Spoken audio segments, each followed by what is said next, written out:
বড়দেরকে প্রণাম আর ছোটদেরকে ভালোবাসা জানিয়ে আমি শিপ্রা মজুমদার আজকে একটা নতুন রেসিপি নিয়ে তোমাদের কাছে চলে এসেছি। আশা করি রেসিপিটা তোমাদের ভীষণ ভালো লাগবে। তাহলে দেখতে শুরু করো এখন থেকে। আজকে আমি তোমাদেরকে কি দেখাতে চলেছি। দেখো বন্ধুরা, আমি এখানে একটা কাপ নিয়ে নিচ্ছি। কাপের মধ্যে আমি মটর ডাল নিয়ে নিচ্ছি। প্রায় 1 কাপ মটর ডাল আমি নিয়ে নিলাম। এটাকে বাটির মধ্যে ঢেলে নিয়ে জল দিয়ে বেশ কিছুক্ষণ ভিজিয়ে রাখবো, প্রায় 3-4 ঘন্টা। আর এখানে বেশ খানিকটা বাদাম নিয়ে নিয়েছি। বাদামটাকে একটু লাল লাল করে ভেজে নেব। নাড়িয়ে চাড়িয়ে সুন্দর করে ভেজে নিতে হবে। বাদামটা দেখো আমার প্রায় ভাজা হয়ে গেছে। এবার দেখো আমি বাটির মধ্যে বাদামের খোসাটা ছাড়িয়ে নিয়ে নিয়েছি আর ডালটাকে ভিজিয়ে রেখেছিলাম 3-4 ঘন্টা, সেটা নিয়ে নিয়েছি। এরপর একটা মিক্সিং জারের মধ্যে মটর ডাল, ভেজানো মটর ডাল আমি নিয়ে নিলাম। এর মধ্যে ছোটো চামচের 1 চামচ লবণ আর একটা কাঁচা লঙ্কা আর অল্প একটু জল দিয়ে এটাকে সুন্দর করে পেস্ট করে নেব। দেখো পেস্ট করা হয়ে গেছে। এরপরে আমি একটা বাটির মধ্যে এটাকে ঢেলে নিলাম। সম্পূর্ণ মটর ডালটা নেওয়ার পরে আমি নিয়ে নিচ্ছি এখানে 1/2 চামচ হলুদ। এবারে ভালো করে আমি এটাকে সুন্দর করে ফেটিয়ে নিলাম। এবার দেখো আমি বেশ কিছুটা কুমড়ো নিয়ে নিয়েছি। কুমড়োটাকে কেটে নিয়েছি। আলুগুলোকে 2 আধখানা করে কেটে নিয়েছি। এবার দেখো কড়াইতে সর্ষের তেল চাপিয়ে দিয়েছি। এবারে ফেটিয়ে রাখা মটর ডাল বাটাটা আমি বড়া করে নিচ্ছি। ছোট ছোট করে বড়া তৈরি করে নেব। অনেকটা দেয়া হয়ে গেছে। এবারে উল্টে পাল্টে লাল লাল করে এগুলোকে সুন্দর করে ভেজে নেব। দেখো সুন্দর করে ভাজা হয়ে গেছে। এরপরে আমি একটা থালার মধ্যে তুলে নিচ্ছি। এভাবে বড়াগুলোকে ভেজে নিতে হবে। প্রথম ব্যাচটা আমার ভাজা হয়ে গেল। এবার আবার সেকেন্ড ব্যাচটা চাপিয়ে দিচ্ছি। ছোট মাঝারি যে কোনো সাইজে তোমরা তোমাদের মাপ মতো ভেজে নিতে পারো। আমি একটু ছোট ছোট করেই ভেজে নিচ্ছি। দেখো সেকেন্ড ব্যাচটা আমার প্রায় দেয়া হয়ে গেল। 1 পিঠ ভাজা হয়ে যাওয়ার পরে অপর পিঠ উল্টে নিয়ে এরকম করে লাল লাল করে আবার ভেজে নেবো নেড়ে চেড়ে। দেখো ভাজাটা কমপ্লিট হয়ে গেছে। এরপরে আমি থালাটার মধ্যে তুলে নিচ্ছি। দেখো সম্পূর্ণ বড়াটা আমার ভাজা হয়ে গেল। এবার যে তেলটা ছিল তার মধ্যে একটা শুকনো লঙ্কা ফাটিয়ে দিয়ে দিলাম, 1 চামচ 5 ফোড়ন আর 2টো তেজপাতা দিয়ে দিলাম। ফোড়নটা থেকে যখন সুগন্ধ বেরিয়ে গেল তারপর আমি দিয়ে দিলাম এর মধ্যে কেটে রাখা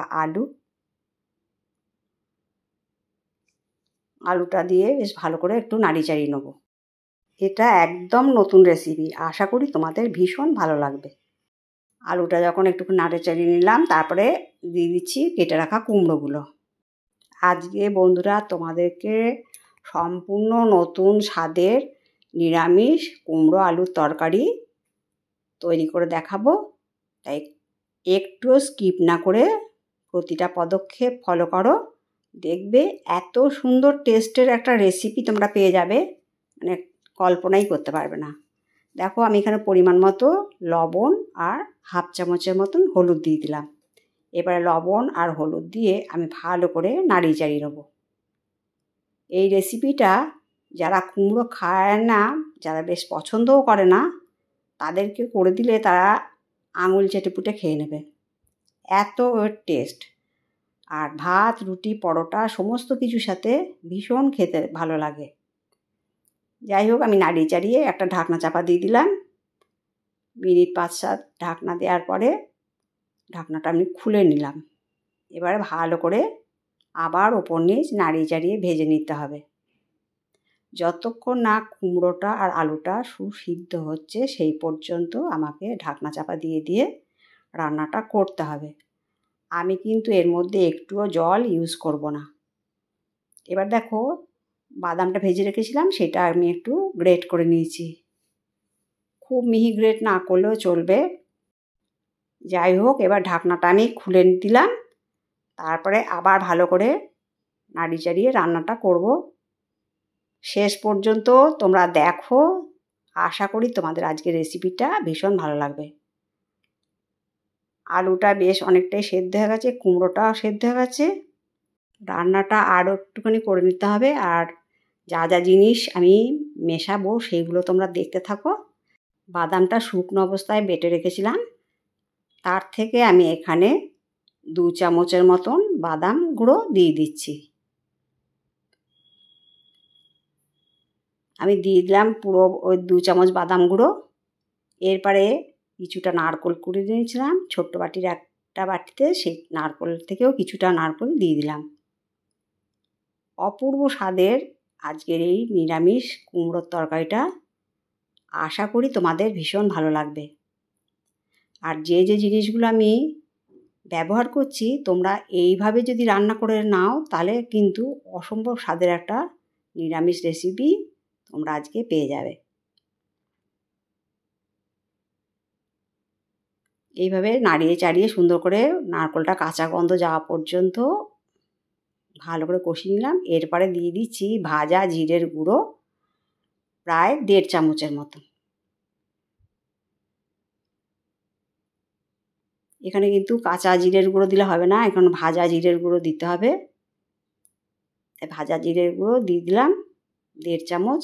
এবার ভালো করে নাড়িয়ে চাড়িয়ে আবার কষিয়ে নিতে হবে। এই রান্নাটা কিন্তু সবসময় মনে রাখতে হবে জল ছাড়া রান্না করতে হবে, আর একটু শুকনো শুকনো হবে রান্নাটা। দেখো অনেকটা যখন কষে এসছে তারপরে আমি এর মধ্যে দিয়ে দিচ্ছি ভেজে রাখা বড়াটা।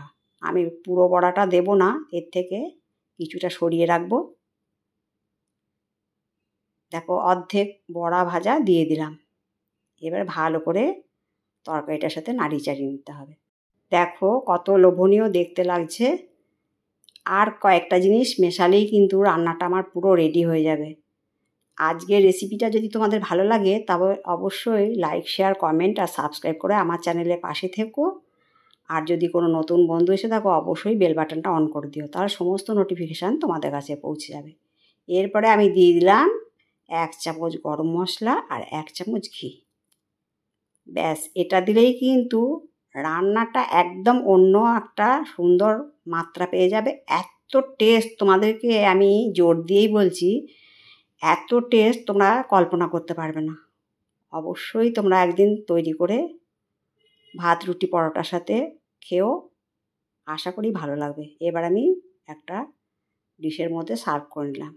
বন্ধুরা, যদি আজকে আমার এই রেসিপিটা তোমাদের ভালো লাগে তাহলে তোমাদের সুন্দর সুন্দর কমেন্টসের মাধ্যমে জানিও কেমন লাগলো। তাহলে আজকে এই পর্যন্ত রাখলাম, কেমন? অন্য কোনো দিন অন্য কোনো রেসিপিতে দেখাবে, কেমন? টাটা।